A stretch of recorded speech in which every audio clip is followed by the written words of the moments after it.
আমাদেরকে ভয় দেখিয়ে আমাদের আজকের প্রধান মুফাসসির মাওলানা ডক্টর মিজানুর রহমান আজারীকে দেশ ছাড়তে বাধ্য করেছিলেন।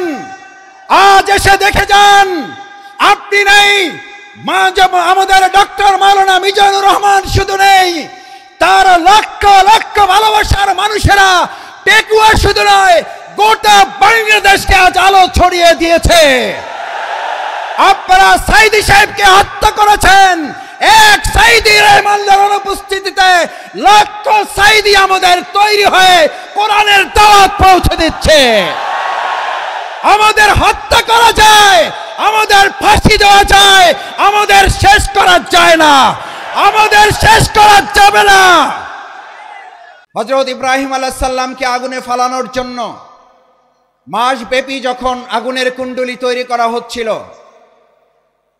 সমস্ত মানুষ শুধু নয়, ফেরেশতাকুল, সমস্ত পশু প্রাণী আল্লাহর দরবারে আহ্বান করেছিলেন, দোয়া করেছিলেন, আল্লাহ এই বিরাট পরীক্ষা থেকে, নির্যাতন, নির্মমতা থেকে হযরত ইব্রাহিম আলাইহিস সালাম আপনার প্রিয় বন্ধু খলিলুল্লাহকে আপনি হেফাজত করুন। আল্লাহ সুবহানাহু তাআলা তাকে হেফাজতের জন্য ফেরেশতাগণকে পাঠিয়েছিলেন। আপনাদের সকলের মনে থাকার কথা, হযরত জিবরাইল আমিন ইব্রাহিম আলাইহিস সালামের কাছে গিয়ে আবেদন করেছিলেন, ইব্রাহিম, আমি আল্লাহর পক্ষ থেকে আপনার কাছে এসেছি, যদি আপনার কোনো সহযোগিতার প্রয়োজন হয় তাহলে আপনাকে আমি সহযোগিতা করতে চাই। সম্মানিত মুসল্লিয়ান ইকরাম, আজ এই কথাটি আমাদের জন্য অত্যন্ত তাৎপর্যপূর্ণ। যদি কেউ মনে করেন পরিস্থিতি ভালো হয়েছে সেজন্য হয়তো আমরা এই কাজ করতে পারছি, কিন্তু আমরা এই কথাও পরিষ্কার বলি, আমাদের কাছে পরিস্থিতি ভালো হলেও আলহামদুলিল্লাহ, আমাদের কাছে পরিস্থিতি প্রতিকূল হলেও আলহামদুলিল্লাহ, আমরা শত প্রতিকূলতার মধ্যেও দুনিয়ার কোনো সহযোগিতার কাছে মাথা নত না করে হযরত ইব্রাহিম আলাইহিস সালাম যেমন জিবরাইল আমিনকে বলেছিলেন, আমার যদি সহযোগিতার প্রয়োজন হয় তাহলে আমি একমাত্র সহযোগিতা গ্রহণ করব মহান আল্লাহ সুবহানাহু তাআলার। আল্লাহ সুবহানাহু তাআলা ছাড়া আমার কারো সহযোগিতার প্রয়োজন নেই। আজ মুসল্লিয়ানে কেরাম, আপনাদের কাছে জানতে চাই, বাংলাদেশকে যদি কোরআনের দেশ করতে হয়,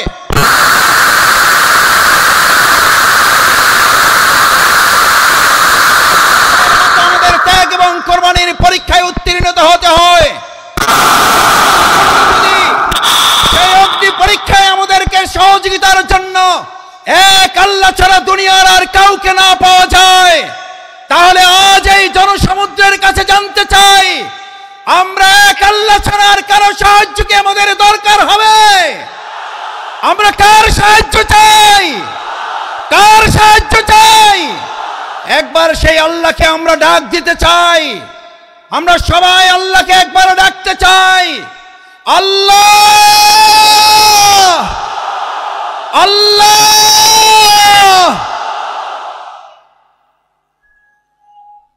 সম্মানিত ভাই এবং বন্ধুগণ, হযরত ইব্রাহিম আলাইহিস সালাম আল্লাহর সাহায্য চেয়েছিলেন। দুনিয়ার কোনো মানুষ শুধু নয়, ফেরেশতাগণের সাহায্যও তিনি নেননি।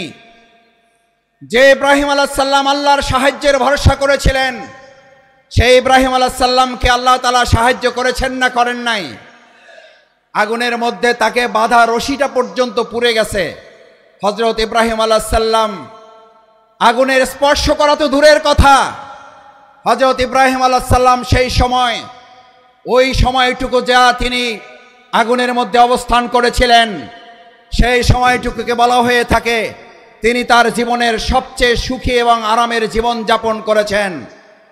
সুতরাং কোরআনের জন্য যারা কথা বলবে, ইসলামের জন্য যারা কথা বলবে, কোরআন বাস্তবায়নের জন্য যারা কাজ করবে, ইসলাম বাস্তবায়নের জন্য যারা কাজ করবে, আজ এখানে আমরা যারা উপস্থিত হয়েছি, আমরা যদি আজ এখান থেকে সিদ্ধান্ত নিতে পারি, আমাদের জীবনের সর্বস্বটুকু বিলিয়ে দিয়ে হলেও যে কোরআনের ভালোবাসায় আজ আপনারা এখানে সামিল হয়েছেন, আপনারা কি কোনো ব্যক্তির আহ্বানে ভালোবাসা এসেছেন নাকি কোরআনের ভালোবাসা এসেছেন?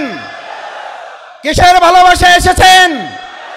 এই কোরআনকে আগামী দিনের সংসদে যদি পাঠাতে হয়, তার জন্য আমাদের 2024 সালের জুলাই আগস্টের যুবকেরা যারা জীবন বাজি রেখে উই ওয়ান্ট জাস্টিসের স্লোগান রেখেছিল, সেই উই ওয়ান্ট জাস্টিসের স্লোগান বাস্তবায়ন কি মানুষের তৈরি করা মতবাদ বাস্তবায়ন করতে পারবে নাকি কোরআন পারবে? উই ওয়ান্ট জাস্টিসের জন্য তরুণ যুবকেরা আমাদের মীর মুগ্ধ আবু সাঈদরা যদি জীবন দিতে পারে, আজ তরুণ যুবক এবং আমাদের জনতাকে জিজ্ঞেস করতে চাই, আগামী দিনে কোরআনের সংসদ কায়েমের জন্য, ইসলামের সংসদ কায়েমের জন্য আরেকবার যদি জীবন দিতে হয় আমাদের, সেই জীবন দিতে আমরা কি রাজি থাকব? আমরা কি রাজি থাকব?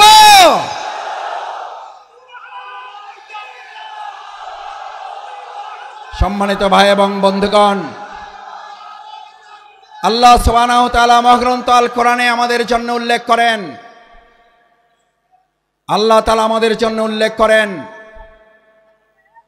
আফা হাসিবতুম আন্নামা খলাকনাকুম আবাসা ওয়া আন্নাকুম ইলাইনা লা তুরজাউন। আল্লাহ সুবহানাহু ওয়া তাআলা আমাদেরকে পৃথিবীতে প্রেরণ করে আমাদেরকে স্মরণ করিয়েছেন। তোমরা কি মনে করো যে তোমাদেরকে এমনিতেই অর্থহীনভাবে, টার্গেটলেস, এইমলেস, গোল শূন্য, কোনো উদ্দেশ্যহীন ভাবে তোমাদেরকে আমি পৃথিবীতে প্রেরণ করেছি? ওয়া ইলাইনা লা তুরজাউন, অথচ তোমাদেরকে তোমাদের কাজ সম্পন্ন করে কি আবার আমার কাছে ফিরে আসতে হবে না? আমাদের সম্মানিত ভাই এবং বোনেরা, আমার পর্দার আড়ালের মা ও বোনেরা যারা আছেন এখানে আজ যারা উপস্থিত হয়েছি, আমাদেরকে কথা ভালো করে মনে রাখতে হবে। আজ এখানে আমরা যে কোরআনের ভালোবাসা এসেছি, সেই কোরআন আমাদের উপরে তিনটি মৌলিক দায়িত্ব অর্পণ করেছে।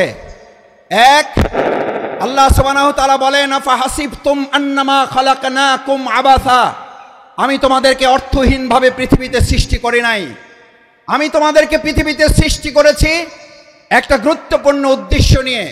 সেই উদ্দেশ্য আল্লাহ তাআলা পরিষ্কার রোডম্যাপ ঘোষণা করেছেন। এখন আমাদের দেশের অর্থনীতি সংস্কারের প্রশ্ন উঠছে, আমাদের দেশের রাজনীতি সংস্কারের প্রশ্ন উঠেছে, পররাষ্ট্রনীতি সংস্কারের প্রশ্ন উঠেছে। আমরা আজ সংস্কারের দায়িত্বে যারা আছেন তাদের কাছে আল্লাহ তাআলার সংস্কারের রোডম্যাপ তুলে দিতে চাই। আল্লাহ তাআলা কোরআনে ঘোষণা করেন, ফা ইম্মা ইয়াতিয়ান্নাকুম মিন্নি হুদান, আমি এই পৃথিবীতে মানুষকে প্রেরণ করে তাকে একটা রোডম্যাপ দিয়ে দিয়েছি। এই রোডম্যাপের মধ্যে তার রান্নাঘর থেকে শুরু করে তার সংসদ ভবন পরিচালনার পর্যন্ত সমস্ত বর্ণনা আমি উল্লেখ করে দিয়েছি। সুবহানাল্লাহ। আমার ভাইয়েরা, মহাগ্রন্থ আল কোরআনের মধ্যে যে রোডম্যাপ আল্লাহ উল্লেখ করেছেন, ফামান তাবিআ হুদায়া, যদি এটাকে ফলো করে, যদি এটাকে অনুসরণ করে, যদি এটাকেও মেনে চলে, তাহলে আল্লাহ ঘোষণা দিচ্ছেন, কোনো প্রধানমন্ত্রী না, কোনো প্রধান উপদেষ্টা না, কোনো উপদেষ্টা বৃন্দগণ নন, কোনো জাতিসংঘের মহাসচিব নন, এক আল্লাহ সুবহানাহু ওয়া তাআলা ঘোষণা দিয়েছেন, ফামান তাবিআ হুদায়া, তাহলে তোমরা রোডম্যাপের আসল রাস্তা খুঁজে পাবে। আমরা আজ বাংলাদেশের বর্তমান দায়িত্বে যারা আছেন তাদের কাছে মহাগ্রন্থ আল কোরআনের আহ্বান পৌঁছে দিয়ে বলতে চাই, বাংলাদেশকে যদি যথাযথ সংস্কারের মাধ্যমে তার আসল রোডম্যাপে পরিচালনা করতে হয়, তাহলে মহাগ্রন্থ আল কোরআনের আইন দিয়ে ছাড়া মানুষের তৈরি করা কোনো চিন্তা, তন্ত্র, মতবাদ দিয়ে পুরনো সংস্কার করা সম্ভব হবে না। ভাই এবং বন্ধুগণ, আল্লাহ তাআলা বলেন, এটাকে ফলো করো হুদায়া, তাহলে সঠিক পথ পাবে। আচ্ছা, আপনাদের কাছে জিজ্ঞেস করি, যদি কোরআন অনুসরণ করার মধ্যে দিয়ে সঠিক পথ পাওয়ার কথা বলা হয়, তাহলে আমাদের কাছে কি এই প্রশ্ন ওঠা স্বাভাবিক নয় যে কোরআন বাদ দিয়ে যে কোনো পথ অবলম্বন করলে ওটা সঠিক নয়, ওটা গোমরাহির পথ? কোরআন যদি আল্লাহর পথ হয়, তাহলে কোরআনের বাইরে যা মত আছে, পথ আছে, সমস্ত মত এবং পথ ইবলিসের পথ। ইমানদাররা কখনো কোরআনের পথ, আল্লাহর পথ বাদ দিয়ে ইবলিসের পথে হাঁটতে পারে না। আজ আমাদের এই কোরআন দায়িত্ব দিয়েছে, ফামান তাবিআ হুদা, তাহলে তোমরা সঠিক পথ পাবে, আসল পথ পাবে। আমাদের এই প্রিয় মাতৃভূমি বাংলাদেশ স্বাধীন হওয়ার 53 বছর পার হলেও আমরা কি অর্থনৈতিক মুক্তি পেয়েছি ভাইয়েরা? আমরা কি সাংস্কৃতিক মুক্তি পেয়েছি? আমরা কি রাজনৈতিক মুক্তি পেয়েছি? এই সকল মুক্তি আমাদের যদি পেতে হয়, তাহলে আমাদের মানুষের তৈরি করা মতবাদের দিকে নাকি কোরআনের দিকে ফিরতে হবে? আমাদের গ্রামে, আপনাদের গ্রামে আমরা সবাই একটা কথা বলি, সোজা তো হবেন, মরার আগে হবেন না। কখন হবেন?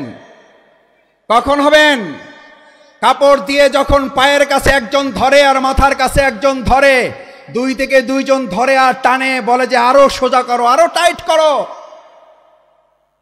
ভাইয়েরা, মরার পরেই যদি আমাদের সোজা হতে হয়, চোখে যদি দেখতে পাই যে আমরা সোজা হচ্ছি এবং আমার সন্তানরা আমাকে টাইট করে বেঁধে সোজা করছে, আজ আমার সমস্ত পেকুয়াবাসী, বাংলাদেশের প্রান্ত থেকে যারা এখানে এসেছেন, আমরা আহ্বান জানাই, আসুন, মরার পরে যদি সোজা আমাদের হতেই হয়, তাহলে জীবিত থাকতেই আমরা সোজা হয়ে আমাদের বাংলাদেশকেও সোজা পথে পরিচালনার জন্য আর কোন মত এবং পথ নয়, কোরআনের পথেই বাংলাদেশকে আমরা সোজা করে পরিচালনা করব ইনশাআল্লাহ। দ্বিতীয় যে দায়িত্ব আল্লাহ তাআলা আমাদেরকে দিয়েছেন, ফামান তাবিআ হুদায়া ফালা খাউফুন, কোনো ভয় নেই তোমাদের। আমার ভাইয়েরা, আমাদেরকে ভয় দেখিয়েছিলেন, আমাদেরকে ভয় দেখিয়ে আমাদের আজকের প্রধান মুফাসসির মাওলানা ডক্টর মিজানুর রহমান আজারীকে দেশ ছাড়তে বাধ্য করেছিলেন। আজ এসে দেখে যান, আপনি নেই, আমাদের ডক্টর মাওলানা মিজানুর রহমান শুধু নেই, তার লক্ষ লক্ষ ভালোবাসার মানুষেরা পেকুয়া শুধু নয়, গোটা বাংলাদেশকে আজ আলো ছড়িয়ে দিয়েছে। আপনারা সাইদি সাহেবকে হত্যা করেছেন, এক সাইদির মাল্লার অনুপস্থিতিতে লক্ষ সাইদি আমাদের তৈরি হয়ে কোরআনের দাওয়াত পৌঁছে দিচ্ছে। আমাদের হত্যা করা যায়, আমাদের ফাঁসি দেওয়া যায়, আমাদের শেষ করা যায় না, আমাদের শেষ করা যাবে না।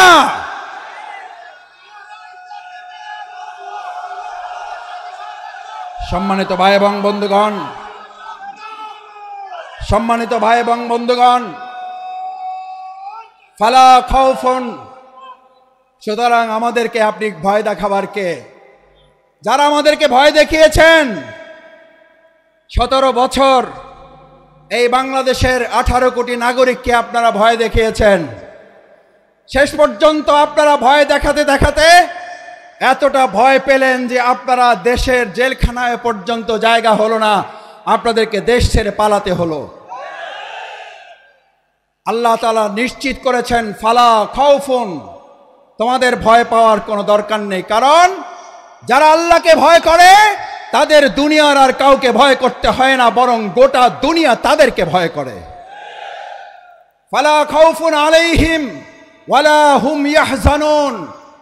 আল্লাহ সুবহানাহু ওয়া তাআলা শুধু ভয়ের ব্যাপারে আপনাকে নিশ্চিত করে নাই, আল্লাহ তাআলা বলেন, আমার এই ভয়ে যদি তোমরা উত্তীর্ণ হতে পারো, এক আল্লাহকেই যদি ভয় করতে পারো, কোনো গুলি বন্দুককে যদি তোমরা ভয় না করো, তাহলে আমি আল্লাহ তোমাদেরকে এবার দ্বিতীয় নিশ্চয়তা দিচ্ছি, ওয়ালা হুম ইয়াহজানুন, তোমাদের আর কোন রকম দুশ্চিন্তা, উদ্বেগ, উৎকণ্ঠায় ভুগতে হবে না। আলহামদুলিল্লাহ, বিগত 15 বছর আপনারা ত্যাগ এবং কোরবানি, নির্যাতন, নিপীড়নের মুখে থেকেছেন। এই পেকুয়াবাসী, এই চট্টগ্রামের বন্দরের নগরীর মানুষেরা জীবন বাজি রেখেছেন, কিন্তু কোনো গুলি বন্দুক ফাঁসির কাছে আমাদের ভাইয়েরা মাথা নত করে নাই বলেই আজ আল্লাহ তাআলা উদ্বেগ, উৎকণ্ঠা এবং স্বস্তির মধ্যে আমাদের এই সুন্দর একটা প্রোগ্রামের আয়োজন করার তৌফিক দিয়েছেন। এটা কার পুরস্কার? কার পুরস্কার? আমাদের পূর্ণ পুরস্কার এখনো আমাদের হাতে আসে নাই। আমাদের আসল পুরস্কার আল্লাহ ঘোষণা করেছেন, বিসমিল্লাহির রহমানির রহিম, ইযা জাআ নাসরুল্লাহি ওয়াল ফাতহ। যখন আল্লাহর সাহায্য এবং বিজয় আসে, কার সাহায্য? কার? কোন পার্শ্ববর্তী রাষ্ট্রের, প্রশাসনের, সেনাবাহিনীর, র্যাবের সাহায্য কার? নাসরুল্লাহ, ইযা জাআ নাসরুল্লাহি ওয়াল ফাতহ। যে আল্লাহ আমাদেরকে সাহায্য করেন, সে আল্লাহ তাআলাই বলেন, আমি যখন কাউকে সাহায্য করি তার বিজয় ছাড়া আর অন্য কিছু হতে পারে না। নাসরুল্লাহ, ইযা জাআ নাসরুল্লাহি ওয়াল ফাতহ, কারণ আমার সাহায্য যেখানে যায় গোটা দুনিয়া তার বিপক্ষে থাকলেও বিজয় ছাড়া তার কিছুই হয় না। আজ বাংলাদেশে আল্লাহর সাহায্য এসেছে, গোটা কোরআনের রাষ্ট্র কায়েম হওয়া ছাড়া পূর্ণাঙ্গ বিজয় আমাদের হতে পারে না। আমাদের পূর্ণাঙ্গ বিজয় কি? আমাদের পূর্ণাঙ্গ বিজয় শুধু একজন এমপি হওয়া নয়, আমাদের পূর্ণাঙ্গ বিজয় শুধুমাত্র একজন মন্ত্রী হওয়া নয়, আমাদের পূর্ণাঙ্গ বিজয় শুধুমাত্র একজন রাষ্ট্রপতি হওয়া নয়, আমাদের পূর্ণাঙ্গ বিজয় শুধু একজন প্রধানমন্ত্রী হওয়া নয়, আমাদের পূর্ণাঙ্গ বিজয় শুধুমাত্র ইসলামী দল ক্ষমতায় যাওয়া নয়, আমাদের পূর্ণাঙ্গ বিজয় হচ্ছে আলা লাহুল খালক ওয়াল আমর, সৃষ্টি যার, আইন চলবে তার। আমার ভাইয়েরা, সৃষ্টি যার, আইন চলবে তোমার।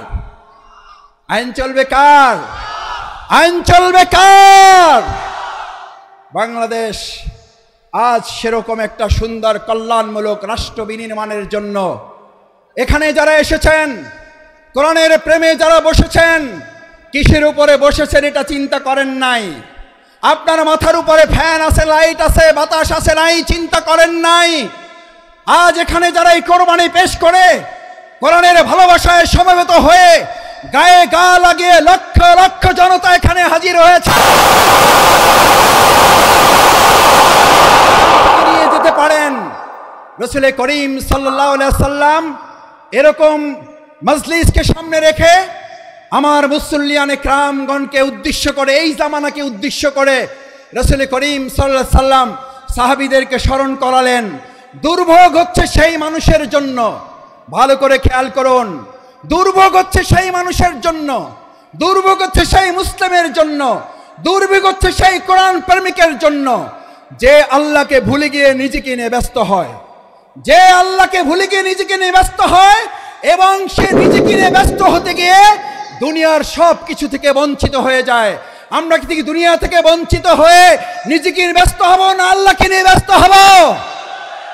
আমার ভাইয়েরা আসুন, আজ সেই কারণে রাসূল করিম সাল্লাল্লাহু আলাইহি সাল্লাম বললেন, আব্দুল্লাহ ইবনে মাসউদ হাদিসটি বলে আমার কথা শেষ করে, আব্দুল্লাহ ইবনে মাসউদ রাদিয়াল্লাহু তাআলা আন قال قال رسول الله صلى الله عليه وسلم ويقولون ما لا يفعلون। তোমাদের মধ্যে এমন একটা সময় আসবে, কোরআন শোনার লোক থাকবে, কোরআন জানার লোক থাকবে, কোরআনের আলোকে সে হয়তো পথ চলার কথাও বলবে, ইয়াকুলুনা মা লা ইয়াফআলুন, কিন্তু কোরআনের আলোকে সমাজ এবং রাষ্ট্র পরিচালনার লোক পাওয়া যাবে না। ওয়া ইয়াফআলুনা মা লা ইউমারুন, আবার কিছু কাজ করলেও কোরআনের পূর্ণাঙ্গ রূপ বাস্তবায়ন হবে না। আজ এখানে যারা আছেন, আমরা কি কোরআন বাস্তবায়নের জন্য সবাই রাজি আছি ইনশাআল্লাহ? সবাই কি রাজি আছি ইনশাআল্লাহ?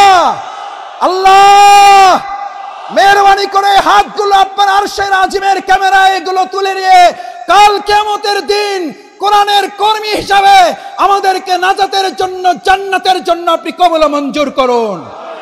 আল্লাহ এই আয়োজনকে বাংলাদেশের জন্য কবুল করুন, কোরআনের সংসদের জন্য আয়োজনকে কবুল করুন, কোরআনের রাষ্ট্রের জন্য এই আহ্বান আয়োজনকে কবুল করুন।